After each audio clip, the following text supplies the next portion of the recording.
T20 world கப்பில் group stage முடிஞ்சிருக்கு. இந்த ஸ்டேஜில் லாஸ்ட் மேட்ச் குரூப் சி சேர்ந்த 4 டீம்ஸ் இடையில நடந்தது. நேற்று நைட்டு நியூசிலாந்து வர்சஸ் PNG இடையில ஒரு மேட்ச் நடந்தது.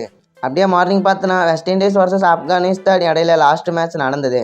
இந்த மேட்சோட குரூப் ஸ்டேஜ் முடிவுக்கு வந்துச்சு. இந்த 2 மேட்ச்சில் பார்த்தோன்னா 2 சென்சேஷனல் ரெக்கார்டு கிரியேட் ஆகிருக்கு. Mainly New Zealand fast bowler Lockie Ferguson பார்த்தோன்னா தன்னோட பவுலிங்கோட T20 ரெக்கார்டை திருப்பி எழுதியிருக்காருன்னு சொல்லலாம். For the first time T20 world கப்பில் 4 மெடின் ஓவர் போட்டிருக்காரு. ஜென்ரலாக ஒரு T20யில் 4 ஓவர்ஸ் தான் ஒரு பவுலருக்கு பவுலிங் போடுற சான்சஸ் இருக்கும். இதில் பார்த்தோன்னா அப்பப்போ ஒரு மெடின் ஓவர் இல்லைனா 2 மெடின் ஓவர் நம்ம அப்பப்போ பார்ப்போம். ஆனால் லாக்கி ஃபர்கியூசன் பார்த்தோன்னா PNG மேலே போட்ட 4 ஓவர்ஸ் பவுலிங்கில் 4 ஓவர் மெடினாக போட்டிருக்காரு. தன்னை போட்ட 24 பால்ஸுக்கு ஒரு ரன்னு கூட கொடுக்கல. இம்பேக்ட் 3 விக்கெட் எடுத்திருக்காரு. இந்த மேட்ச்சில் தன்னோட பவுலிங் ஃபிகர்ஸ் பார்த்தோன்னா 4 ஓவர்ஸ் 4 மெடின் ஓவர்ஸ் 0 ரன்ஸ் 3 விக்கெட்ஸ். ஒரு T20 மேட்ச்சில் 4 மெடின் ஓவர்ஸ் போட்டது ஒரு பிரில்லியண்ட்டான ரெக்கார்டு. இந்த மாதிரி போடுறது பெரிய விஷயம். இதுக்கு முன்னாடி இந்த மாதிரி ஒரே வாட்டி தான் நடந்திருக்கு. 2021 கனடாக்கு சேர்ந்த ஷாட்பின் ஜாப்பர் தன்னை போட்ட 4 ஓவருக்கு 4 மெடின் ஓவர் போட்டு ஒரு ரெக்கார்டு கிரியேட் பண்ணியிருக்காரு. இம்பேக்ட் 2 விக்கெட்ஸ் எடுத்திருக்காரு. இவர் பார்த்தா பனாமா மேட்ச்சில் நடந்த அந்த மேட்ச்சில் அவர் அந்த பவுலிங் போட்டிருக்காரு.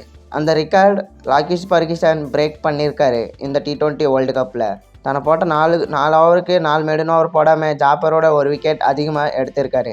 கனடா டீம் பார்த்தோன்னா அது ஒரு சின்ன டீம். ஆனால் நியூசிலாந்து பார்த்தோன்னா ஒரு பெரிய டீம். ஐசிசியோட மெம்பர்ஷிப் இருக்கிற டீம். அது T20 வேர்ல்டு கப் மாதிரி லீக்கில் அவர் இந்த ரெக்கார்டு கிரியேட் பண்ணியிருக்காரு. இந்த மேட்ச்சில் அவரோட பவுலிங் பார்த்தோன்னா மைண்ட் ப்ளோயிங் சொல்லலாம். அவரோட பவுலிங் காரணத்தினால் PNG டீம் 78 ரன்ஸ்க்கே ஆல் அவுட் ஆகியிருக்காங்க. நியூசிலாந்து பார்த்தோன்னா இந்த மேட்ச்சில் 7 விக்கெட் வித்தியாசத்தில் இந்த மேட்ச் ஜெயிச்சிருக்காங்க. இன்னொரு ரெக்கார்டு பார்த்தோன்னா வெஸ்ட் இண்டீஸ் வர்சஸ் ஆப்கானிஸ்தான் மேட்ச்சில் நடந்திருக்கு. இந்த மேட்ச்சுக்கு முன்னாடி வரையும் ஆப்கானிஸ்தான் பவுலர்ஸ் பிரில்லியண்ட்டான ஃபார்மில் இருந்தாங்க. அவங்க ஆடின 3 டீம் மேலேயும் ஆல் அவுட் எடுத்திருக்காங்க. மெயின்லி நியூசிலாண்டான் பெரிய டீம் மேலே கூட ஆல் அவுட் எடுத்திருக்காங்க. 76 ரன்ஸ்க்கே நியூசிலாந்து டீமை ஆல் அவுட் பண்ணியிருக்காங்க இந்த T20 வேர்ல்டு கப்பில். உகாண்டா டீம் பார்த்தோன்னா 58 ரன்ஸ்க்கு ஆல் அவுட் பண்ணியிருக்காங்க. ரீசெண்ட்லி பார்த்தோன்னா PNG டீமு கூட 98 ரன்ஸ்க்கு ஆல் அவுட் பண்ணியிருக்காங்க.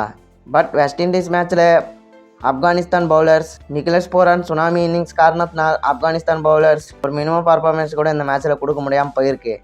நிக்கலஸ் பூரன் காரணத்தினால் வெஸ்ட் இண்டீஸ் டீம் இந்த T20 வேர்ல்டு கப்பில் ஹையஸ்ட் ரன்ஸ் அடிச்சிருக்காங்க. வெஸ்ட் இண்டீஸ் பார்த்தோன்னா இந்த மேட்ச்சில் 218 ரன் அடிச்சிருக்காங்க. இந்த மேட்ச்சில் பார்த்தோன்னா T20 வேர்ல்டு கப்பில் ஹையஸ்ட் பவர் பிளே ரன்ஸ் இந்த மேட்ச்சில் அடிச்சிருக்காங்க. 92 ரன் வெஸ்ட் இண்டீஸ் டீம் அடித்து ஒரு ரெக்கார்டு கிரியேட் பண்ணியிருக்காங்க. இன்னொன்று பார்த்தோன்னா சார்லிஸ் நிக்கலஸ் பூரன் 2 பேரும் சேர்ந்து ஆப்கானிஸ்தான் இதோட உமர்ஜாய் பார்த்தோன்னா இன்டர்நேஷ்னல் கிரிக்கெட்டில் 36 ரன்ஸ் கொடுத்த 5வது பவுலராக ஒரு ரெக்கார்டு கிரியேட் பண்ணியிருக்காரு. இந்த ஓவரில் பார்த்தோன்னா நிக்கலஸ் பூரன் 3 6 2 4 அடிச்சிருக்காரு. 26 ரன்ஸ் கிடையாமல் உமர்ஜாய் பார்த்தோன்னா இன்னொரு 10 எக்ஸ்ட்ரா ரன்ஸ் கொடுத்துருக்காரு. ஒயிட்ஸ் மூலமாக 5 லெக் பை ஒரு 4 கொடுத்துருக்காரு. ஒரு நோ பால் போட்டிருக்காரு. இதன் காரணத்தினால் உமர்ஜாய் 36 ரன்ஸ் இந்த ஓவரில் கொடுத்துருக்காரு. இந்த மேட்ச்சில் வெஸ்ட் இண்டீஸ் பவர் பேட்ஸ்மேன்ஸ் ஒரு எக்ஸலண்ட் பேட்டிங் பண்ணி ஒரு பெரிய டோட்டல் அடிச்சிருக்காங்க. அது இல்லாமல் வெஸ்ட் இண்டீஸ் பவுலர்ஸ் ஒரு பில்லியன்ட் பவுலிங் போட்டு ஆப்கானிஸ்தான் டீமை 114 ரன்ஸுக்கு மட்டும் ஆல் அவுட் பண்ணியிருக்காங்க. 104 ரன்ஸ் வித்தியாசத்தில் வெஸ்ட் இண்டீஸ் டீம் வெற்றி அடிச்சிருக்காங்க. வெஸ்ட் இண்டீஸ் பேட்டிங் காரணத்தினால் ஆப்கானிஸ்தான் பவுலிங் அட்டாக் ஒரு கொஞ்சம் வீக்காக மாறி இருக்கு. எஸ்பெஷலி இந்தியன் டீம் பார்த்தோன்னா ஃபஸ்ட்டு மேட்ச் ஆப்கானிஸ்தான் டீமோட தான் ஆட போகிறாங்க. இந்த மேட்ச்சில் ஆப்கானிஸ்தான் பவுலர்ஸ் ஃபெயில் ஆயிருக்காங்க. அடுத்த மேட்ச்சில் அதோட கொஞ்சம் கான்ஃபிடன்ஸ் இல்லாமல் வருவாங்க. நம்ம இந்தியன் டீம் டாமினேட் பண்ணுற சான்சஸ் அதிகமாக இருக்குது. அப்படியே வெஸ்ட் இண்டீஸ் டீம் பார்த்தோன்னா தன்னுடைய இருக்க குரூப்பில் இங்கிலாந்து சவுத் ஆப்பிரிக்கா டீமுக்கு ஒரு டேஞ்சர் அலர்ட் கொடுத்த மாதிரி இருந்தது இந்த மேட்சோட. எனிவே தேங்க்யூ ஃபார் வாட்சிங். மோர் வீடியோ சப்ஸ்கிரைப்.